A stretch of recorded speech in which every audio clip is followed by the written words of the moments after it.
Dear students, good morning. Myself Dr. Ashish Garg, Associate Professor in Chemistry, SAIT, RN Ruia, Government College, Ramgarh Shekhawati, district Sikar, Rajasthan. बच्चों BSc part second में first paper inorganic chemistry में we start a new unit that is non aqueous solvent, निर्जलीय विलायक, right. बच्चों water is the universal solvent, right. और जैसे ही solvent की बात आती है तो हम पानी की बात करते हैं, जल की बात करते हैं। यहां पर हमारा टॉपिक है निर्जलीय विलायक, non aqueous solvent.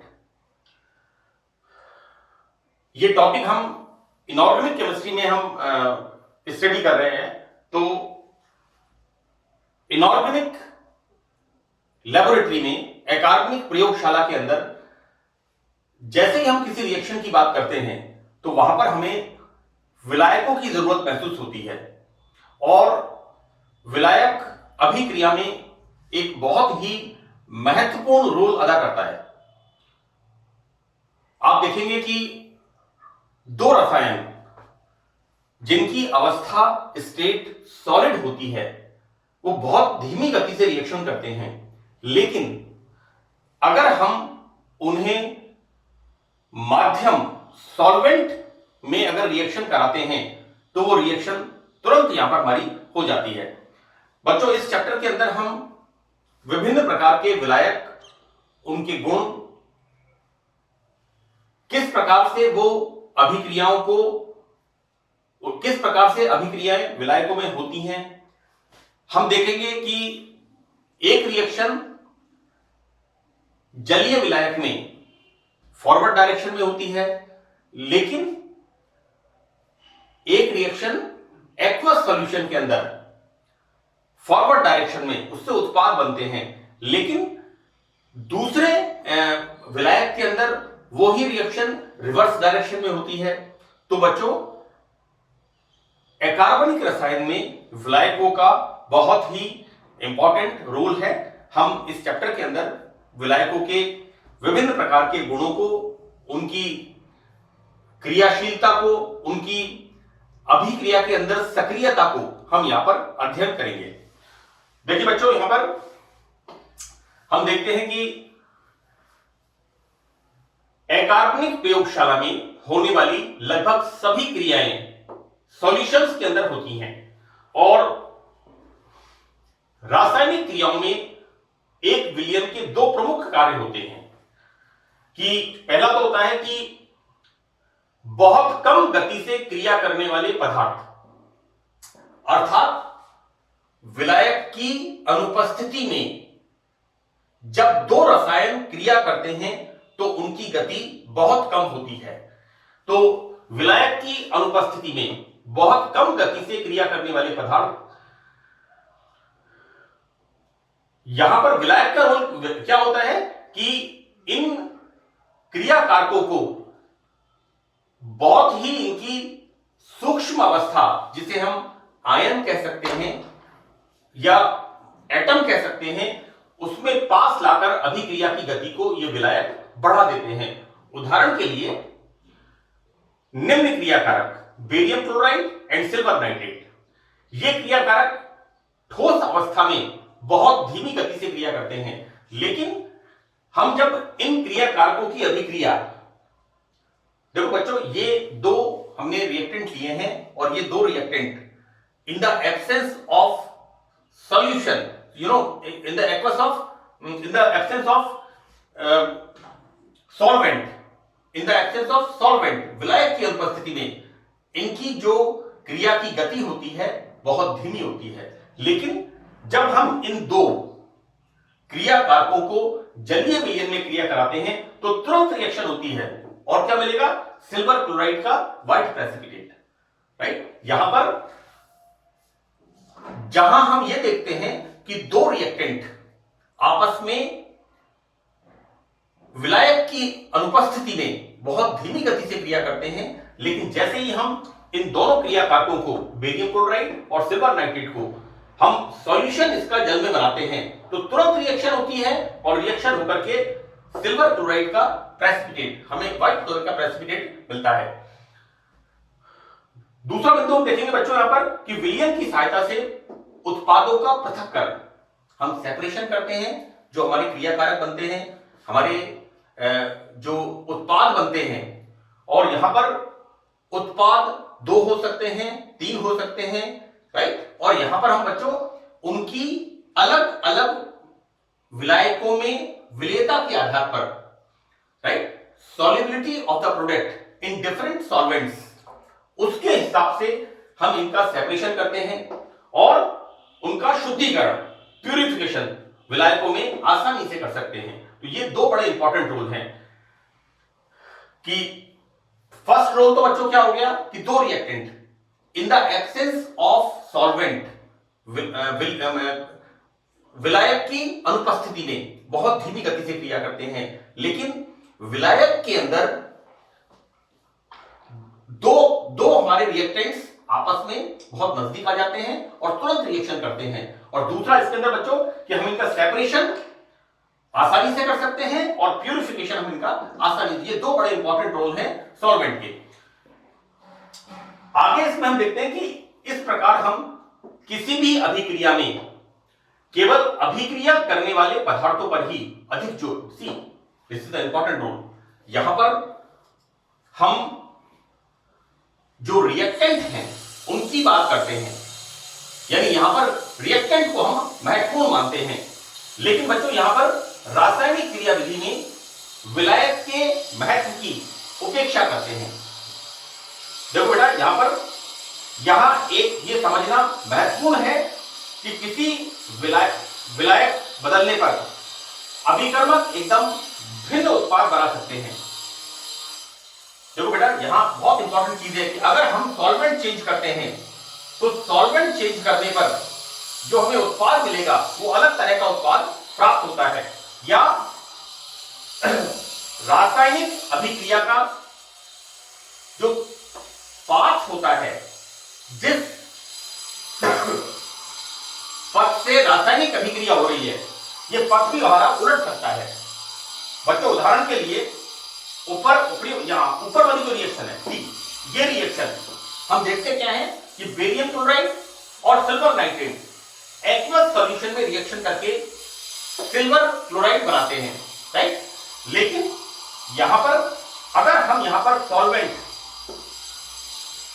Liquid ammonia काम में लेते हैं तो लिक्विड अमोनिया के अंदर हम क्या देखते हैं कि यहां पर रिएक्शन रिवर्स डायरेक्शन में, यानी सिल्वर नाइट्रेट और बेरियम नाइट्रेट ये दोनों क्रिया करके ये बनाते हैं बच्चों बेरियम क्लोराइड, राइट। यहां पर बच्चों ये जो रिएक्शन है उपर्युक्त अभिक्रिया द्रव NH3 में विपरीत दिशा में होती है। वी चेंज द सॉल्वेंट एवं BaCl2 का व्हाइट प्रेसिपिटेट प्राप्त होता है।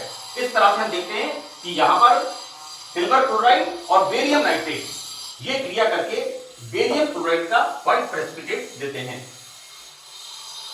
हम दूसरा एग्जांपल इसमें देखें कि इसी प्रकार अमोनियम क्लोराइड व लिथियम नाइट्रेट जलीय माध्यम में कोई अभिक्रिया नहीं करते, इन दोनों की जलीय विलयन में कोई क्रिया नहीं होती, लेकिन लिक्विड अमोनिया में LiCl का व्हाइट प्रेसिपिटेट। बच्चों देखो मैं आपको फिर बताऊं एक बार कि ammonium chloride and lithium nitrate aqueous solution में कोई रिएक्शन नहीं करते, लेकिन इन दोनों रिएक्टेंट की लिक्विड अमोनिया में जब हम क्रिया कराते हैं तो हमें LiCl का व्हाइट प्रेसिपिटेट मिलता है। सी यहां पर NH4Cl प्लस लिथियम नाइट्रेट इस तरह से हम रिएक्शन कराते हैं तो यहां पर लिक्विड अमोनिया में LiCl का व्हाइट प्रेसिपिटेट हमें मिलता है। इस प्रकार अभिक्रियाओं में यह तथ्य समझना महत्वपूर्ण है कि अभिक्रिया की दिशा उत्पादों की विलयता से निर्धारित होती है। तो बच्चों यहां पर सॉल्वेंट का रोल बहुत ही इंपॉर्टेंट है। बच्चों यहां हम देखते हैं कि BaCl2 पहला हमने लिया था बच्चों एग्जांपल यहां पर BaCl2, राइट, और दूसरा बच्चों हमने इसमें देखा है LiCl। ये द्रव अमोनिया में लिक्विड अमोनिया में इनसॉल्युबल होते हैं, अतः अभिक्रिया फॉरवर्ड डायरेक्शन में बढ़ती है। बच्चों यहां पर BaCl2 and LiCl, these both are insoluble in liquid ammonia, इसलिए यहां पर भी रिएक्शन फॉरवर्ड डायरेक्शन में होती है और यहां पर भी रिएक्शन फॉरवर्ड डायरेक्शन में होती है, राइट। देखो बेटा यहां पर AgCl is insoluble in water, right. तो यहां पर बच्चों this is insoluble in water, यहां पर अवक्षेपित होता है, इसलिए यह रिएक्शन जलीय विलयन के अंदर सॉल्वेंट हमने यहां पर वाटर लिया है, यह रिएक्शन फॉरवर्ड डायरेक्शन में होती है। आगे देखते हैं बच्चों हम यहां पर विलायकों का वर्गीकरण, क्लासिफिकेशन ऑफ द सॉल्वेंट्स। तो देखो बेटा यहां पर हम देखते हैं अध्रुवीय विलायक। बच्चों अध्रुवीय विलायक कौन से होते हैं? ऑर्गेनिक सॉल्वेंट्स, कार्बनिक विलायक। तो ये अध्रुवीय विलायक होते हैं नॉन आयोनाइजेबल। ये ऑब्वियसली जो नॉन पोलर सॉल्वेंट्स हैं वो नॉन आयोनाइजेबल होते हैं, आयनित नहीं होते हैं। और इस श्रेणी में अधिकांश नॉन प्रोटोनिक सॉल्वेंट्स आते हैं जो प्रोटोन। बच्चों मैंने आपसे कहा कि नॉन पोलर सॉल्वेंट्स अध्रुवीय विलायक, अध्रुवीय विलायक कौन से हैं? ऑर्गेनिक विलायक। हम बीएससी पार्ट फर्स्ट के अंदर जब ionic compounds and covalent bond compounds पढ़ते हैं, कोवलेंट कंपाउंड्स पढ़ते हैं, कोवलेंट बॉन्ड्स पढ़ते हैं, तो हम देखते क्या है कि नॉन पोलर सॉल्वेंट्स यानी ऑर्गेनिक सॉल्वेंट्स ये कैसे होते हैं? नॉन प्रोटोनिक, इनमें प्रोटोन नहीं होता। For example like benzene, carbon tetrachloride व N2O4 इस प्रकार के विलायक हैं। और हम जब पोलर सॉल्वेंट की बात करते हैं, ध्रुवीय विलायकों की, तो बच्चों ध्रुवीय विलायक प्रोटोन युक्त भी हो सकते हैं और प्रोटोन रहित भी हो सकते हैं, यानी पोलर सॉल्वेंट दोनों तरह के होते हैं। वहां पर क्या होगा? वहां पर जिस प्रकार से हम वाटर के अंदर देखते हैं, वाटर में इसे डाइपोलर आयन, वहां पर OH minus and H plus, water is a polar solvent. बच्चों प्रोटोनीय विलायकों को उनके प्रोटोन दाता एवं प्रोटोन ग्राही आचरण के आधार पर हम दो भागों में विभाजित करते हैं। तो पहला तो उसमें पार्ट बच्चों है, इसको हिंदी में कहते हैं अनआयन कारक विलायक। This is the non ionising solvents, जो आयनित नहीं होते हैं, नॉन आयोनाइजिंग सॉल्वेंट्स। और दूसरे विलायक होते हैं जो हमारे आयोनाइज्ड होते हैं, आयनित होते हैं। मैंने बच्चों एक छोटा सा इसमें चार्ट बनाया है और मैं आपको एक बात बता दूं कि इसका डिस्क्रिप्शन लिखने की जरूरत नहीं है। अगर आपसे नॉन एक्वस सॉल्वेंट्स के बारे में पूछते हैं, ये चार्ट आपको बनाना बहुत जरूरी है। इसके अंदर लगभग सभी प्रकार के विलायकों का मैंने बताया है, किस तरह से एक तरह से कह सकते हैं वर्गीकरण किया है, सभी प्रकार के विलायकों का इसमें वर्गीकरण किया है। देखो बच्चों सबसे पहले सॉल्वेंट, सॉल्वेंट दो तरह के, जैसा हमने ऊपर बताया, अनआयन कारक और आयन कारक। अनायन कारक नॉन आयोनाइजिंग, जो कि आयनित नहीं होते, और आयनित कौन से विलायक नहीं होते? जो कि कार्बनिक विलायक होते हैं। हम देखेंगे बच्चों यहां पर अनआयन कारक विलायक, right. These are the non polar solvents, जैसे like benzene, like carbon tetrachloride, है ना। तो ये बच्चों ये कैसे सॉल्वेंट्स है? ये सॉल्वेंट्स है नॉन पोलर सॉल्वेंट्स, अध्रुवीय विलायक। दूसरा हम देखते हैं यहां पर आयोनाइजिंग सॉल्वेंट्स, ध्रुवीय विलायक। अब ध्रुवीय विलायकों को हम दो भागों में बांटते हैं। एक तो ऐसे विलायक, ऐसे पोलर सॉल्वेंट जो कि जिनमें प्रोटोन होता है, और दूसरे ऐसे सॉल्वेंट, ऐसे पोलर सॉल्वेंट, ऐसे ध्रुवीय विलायक जो आयनित होते हैं, आयन कारक विलायक, आयोनाइजिंग सॉल्वेंट्स। और आयोनाइजिंग सॉल्वेंट इन्हें हम कहते हैं पोलर सॉल्वेंट्स। तो बच्चों पोलर सॉल्वेंट्स को दो भागों में हमने डिवाइड किया है। पहला इसके अंदर है प्रोटोनी विलायक, जो प्रोटोन देते हैं विलयन में, और दूसरा अप्रोटोनी विलायक। फॉर एग्जांपल हम देखते हैं नॉन प्रोटोनिक सॉल्वेंट्स, या हम जिसे कहते हैं आयोनाइजिंग सॉल्वेंट्स, जिसमें नॉन प्रोटोनिक सॉल्वेंट्स जिनमें प्रोटोन उपलब्ध नहीं होता है। तो बच्चों यहां पर liquid sulphur dioxide, BrF3 and HgBr3, तो these are the HgBr2, right, mercuric bromide, तो these are the non protonic solvents जिनके अंदर भी प्रोटोन नहीं होता है। दूसरा हम यहां पर देखते हैं बच्चों प्रोटोनिक सॉल्वेंट्स। तो प्रोटोनिक सॉल्वेंट्स को हमने 3 भागों में बांटा है। पहला होते हैं प्रोटोजेनिक, जो प्रोटोन देते हैं, और इन्हें हम कहते हैं अम्लीय विलायक। मैंने बच्चों इस टेबल के अंदर हर कैटेगरी की मैंने इसको पूर्ण रूप से इसको लिखा है, कंप्लीट मैंने इसको किया है। यहां पर देखिए प्रोटोजेनिक में अम्लीय विलायक, यानी प्रोटोन देने की प्रबल प्रवृत्ति होती है। हम पढ़ रहे हैं प्रोटोनिक सॉल्वेंट्स, और प्रोटोनिक सॉल्वेंट्स जैसा कि नाम से स्पष्ट है, प्रोटोन उपलब्ध कराते हैं। तो पहला इसमें हम पढ़ रहे हैं प्रोटोजेनिक, और इन प्रोटोजेनिक सॉल्वेंट्स को कहते हैं एसिडिक सॉल्वेंट, यानी इनमें प्रोटोन देने की प्रबल प्रवृत्ति होती है। For example H2SO4, H2F2 and acetic acid, right. देखो बेटा, ये मैंने आपको H2SO4 we use as a solvent with perchloric acid, acid and base में मैंने आपको बताया है, ध्यान रखना इस बात का। नाउ सेकंड इसमें हम कैटेगरी देखते हैं प्रोटोनिक सॉल्वेंट्स के अंदर। Second category, this is protophilic, यानी क्षारीय विलायक, यानी इनके अंदर बच्चों हम कहते हैं electrophilic, nucleophilic, electrophilic, electron loving, this is the protophilic, proton लेने की प्रवृत्ति। फॉर एग्जांपल NH3 है ना, NH3 H प्लस एक्सेप्ट करके तुरंत H क्या बनाता है, NH4 प्लस।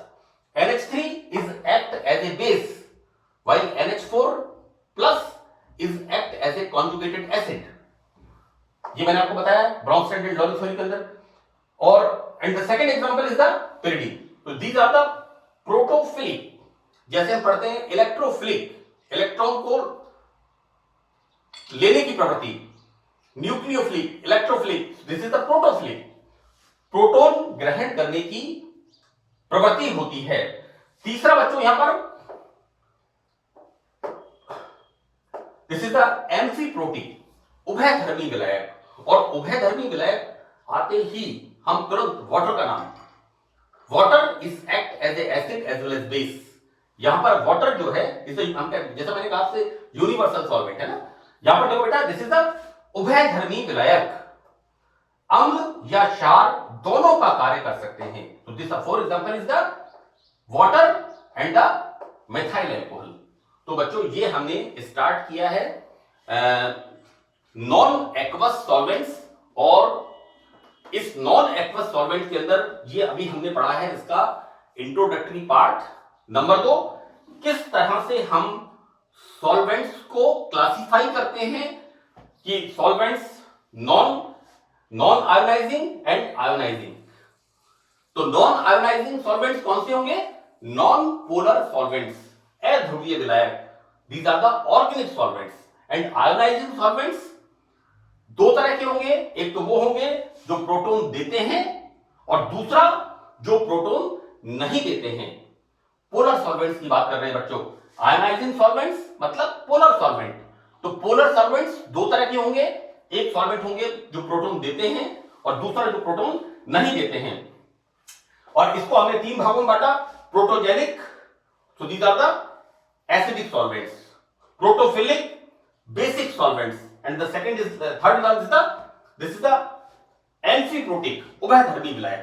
थोड़ा सा बच्चों इसको एक बार इस चार्ट को लिखना केमिस्ट्री के अंदर बहुत जरूरी पार्ट है। जब तक बच्चों आप राइटिंग पार्ट नहीं करेंगे, लिखने वाला काम नहीं करेंगे, लिखे बिना केमिस्ट्री बहुत मुश्किल है आना। अगर आप वर्बली इसे देखेंगे, इसलिए आप इसके नोट्स बनाइए, और ये चार्ट आप कम से कम 3-4 बार आप बना के देखिए। बहुत आसान पार्ट है। We divide solutions, not solution, solvent, it's not solution. Solution हो गया बच्चों, हमने शुगर को वाटर में मिक्स कर दिया, this is the solution. NaCl को वाटर में सॉल्यूशन बन गया, NaCl को वाटर में मिक्स कर दिया। We are studying about the solvents, विलायक, non polar and polar solvents, right? So that's all in this part, and this is the introductory part. Thank you.